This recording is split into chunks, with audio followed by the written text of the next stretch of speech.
You're watching The Citizen Report, real, in-depth American.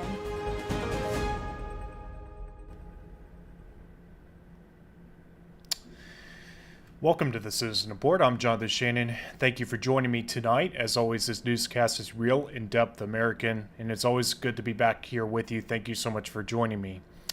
So this is the number 2 broadcast of the day. Some of you will be aware, of course, that I was on live earlier with you with initial coverage of Charlie Kirk's untimely assassination.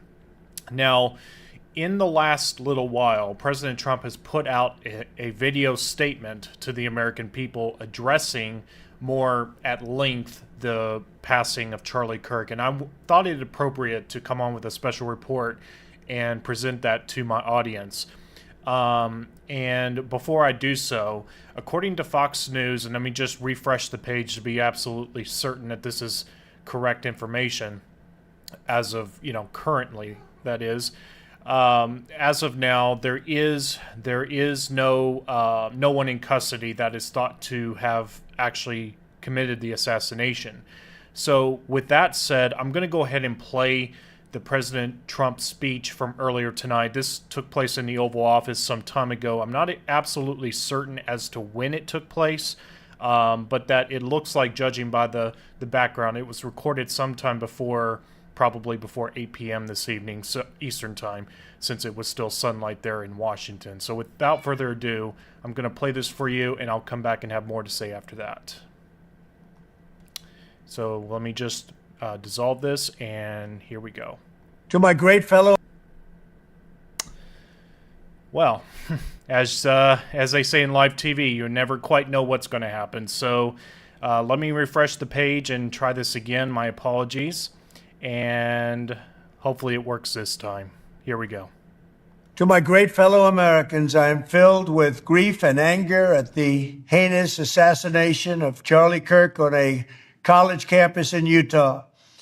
Charlie inspired millions, and tonight all who knew him and loved him are united in shock and horror. Charlie was a patriot who devoted his life to the cause of open debate and the country that he loved so much, the United States of America. He fought for liberty, democracy, justice, and the American people. He's a martyr for truth and freedom, and there's never been anyone who was so respected by youth. Charlie was also a man of deep, deep faith, and we take comfort in the knowledge that he is now at peace with God in heaven. Our prayers are with his wife, Erica, the 2 young, beloved children, and his entire family, who he loved more than anything in the world. We ask God to watch over them in this terrible hour of heartache and pain. This is a dark moment for America. Charlie Kirk traveled the nation, joyfully engaging with everyone interested in good faith debate.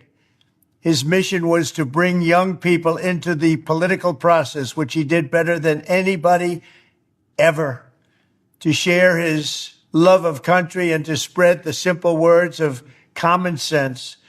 On campuses nationwide, he championed his ideas with courage, logic, humor, and grace. It's a long past time for all Americans and the media to confront the fact that violence and murder are the tragic consequence of demonizing those with whom you disagree day after day, year after year, in the most hateful and despicable way possible. For years, those on the radical left have compared wonderful Americans like Charlie to Nazis and the world's worst mass murderers and criminals. This kind of rhetoric is directly responsible for the terrorism that we're seeing in our country today, and it must stop right now. My administration will find each and every one of those who contributed to this atrocity and to other political violence, including the organizations that fund it and support it, as well as those who go after our judges, law enforcement officials, and everyone else who brings order to our country. From the attack on my life in Butler, Pennsylvania last year, which killed a husband and father, to the attacks on ICE agents, to the vicious murder of a healthcare executive in the streets of New York, to the shooting of House Majority Leader Steve Scalise and 3 others. Radical left political violence has hurt too many innocent people and taken too many lives. Tonight, I ask all Americans to commit themselves to the American values for which Charlie Kirk lived and died, the values of free speech, citizenship, the rule of law, and the patriotic devotion and love of God. Charlie was the best of America, and the monster who attacked him was attacking our whole country. An assassin tried to silence him with a bullet, but he failed because together we will ensure that his voice, his message, and his legacy will live on for countless generations to come. Today, because of this heinous act, Charlie's voice has become bigger and grander than ever before, and it's not even close. May God bless his memory. May God watch over his family. And may God bless the United States of America. Thank you. The man accused of stabbing to death. Okay, so that was President Trump speaking from the Oval Office some time ago this evening. And it's well said. And I will even say that I will even echo the voices that have been saying this. So TBN they signed off with their live coverage. They've now gone to basically replay the same coverage over again on their air. And the reason why TBN in part even did a live extended coverage of is because Charlie Kirk, strictly speaking, had a show on TBN live at 6:30 in the evening. So, but you've heard it being said, perhaps if you've been watching it or depending on who you've been listening to, that Charlie Kirk is a Christian martyr, and I would absolutely agree with that at this point. Charlie Kirk didn't just stand up for shall we say, vaguely speaking, faith, family, and freedom. But Charlie Kirk really did stand up for the gospel, and in doing so, I think he certainly qualifies to be considered as a modern-day Christian martyr. And I've seen it all over the place. I've had even someone try to tell me that, basically they're trying to kind of thread the needle, as they were. They don't want to say Charlie Kirk's a good guy, but they also don't want to defend the actions of the killer. And I would just say, because I have watched Charlie Kirk on the air. I've watched him, do his shows. I would tune in, not always for the sake of it, but I would happen to be listening to it, and I always thought he was very well spoken. I agreed with him about 95% or more of the time, and well, probably 100% actually, but he was very well spoken. But more to the point, this whole idea that he was somehow perpetuating hate speech, and that of course is what the left is out there trying to say even tonight. It's despicable that even in his death, in the immediate aftermath, they're trying to still say that. That they're trying to paint him as a hateful, spreading hate speech, which basically means anything you don't agree with. That's kind of what the left is now resorted to. So, of course, you don't see riots in the streets. You just see, basically right now, you see Americans grieving, over all of this. And, I'm grieving as well in my own way. I mean, I'll just tell you, to be a little vulnerable, I'm not crying out, externally, but I will tell you, I feel very sad. I'm very sad today, and it's very sad, and it's a reminder that spiritual warfare is real, and it's not just some metaphorical or hypothetical kind of terminology. It's a very real, present thing. You never know which day is going to be your last day here on earth, and you never know when you're going to have to, possibly deal with somebody that is under the influence directly of the devil. And, in Charlie Kirk's case, as I heard one person put it, he woke up this morning, in all likelihood, he, did his devotionals. He didn't even think that by the end of today, he would actually be meeting Jesus. So, and that's the one, I guess you could say, if there's any positive thing to be said here, other than, that we're all now Charlie Kirk. We're all Charlie Kirk now, and it's now up to us every American that actually is patriotic. Every Christian, every patriotic American, we are now all collectively, so to speak, Charlie Kirk. And, but, just Charlie Kirk was he really was an American treasure. I mean, he really was. And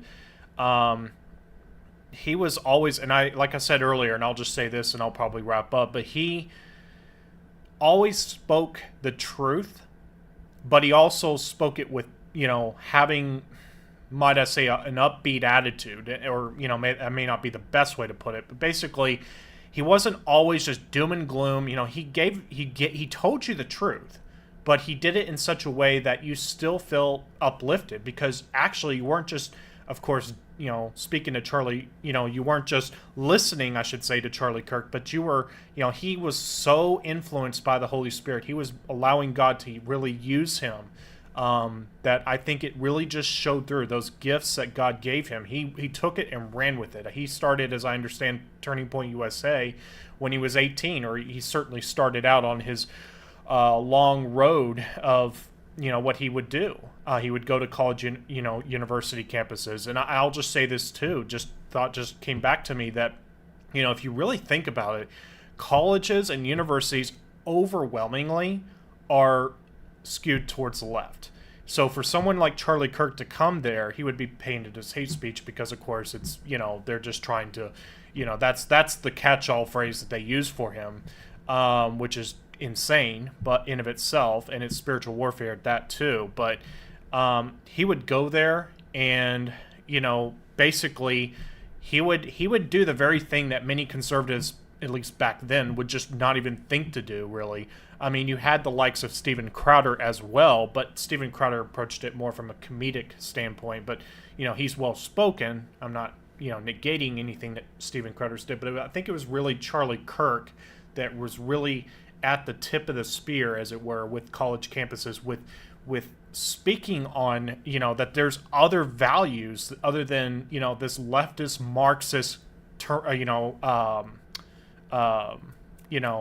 that way of thinking. So anyways, but Charlie Kirk, he will be surely missed, and, his wife, children, I would certainly hope, and I'm sure they will, have the love and the support that they need, because unfortunately I can say, it's kind of tongue-in-cheek, but also a bit of serious, in all seriousness, I am kind of an expert at grief, and I will tell you that losing loved ones, I mean, you have to have proper support for that, because you can walk with God about it, but God is a relational God, so that means that, God works through other people, and I certainly would hope that they have the proper support that they need, because they're going to need it, especially in this chapter that they now go into. And I think that's it for me, folks. And this was meant to be just a small addendum to the last broadcast that I did earlier today. So Charlie Kirk has died at the age of 31. While visiting a campus, university campus out in Utah, and he will be surely missed. Americans, of course, are grieving, and of course there will be more to be said on this point in the days to come, certainly about whether they apprehend the suspect or not. There's been conflicting reports about that. Kash Patel, I think at one point, it's at least purportedly claimed, it seemed, that they had apprehended the suspect, but now, as of this hour, at least, Fox News is claiming that, the suspect is still at large. So I don't think they really know what is up right now, which I think is a little odd, you might say. But we'll see how things play out with that. But as far as my coverage tonight, that's it for me, folks. Thanks for tuning in. God bless each and every one of you. You can go to thecitizenreport.net for all the links concerning the Citizen Report. By the grace of God, I'll see you again very soon here on the Citizen Report. Have a good night, everyone.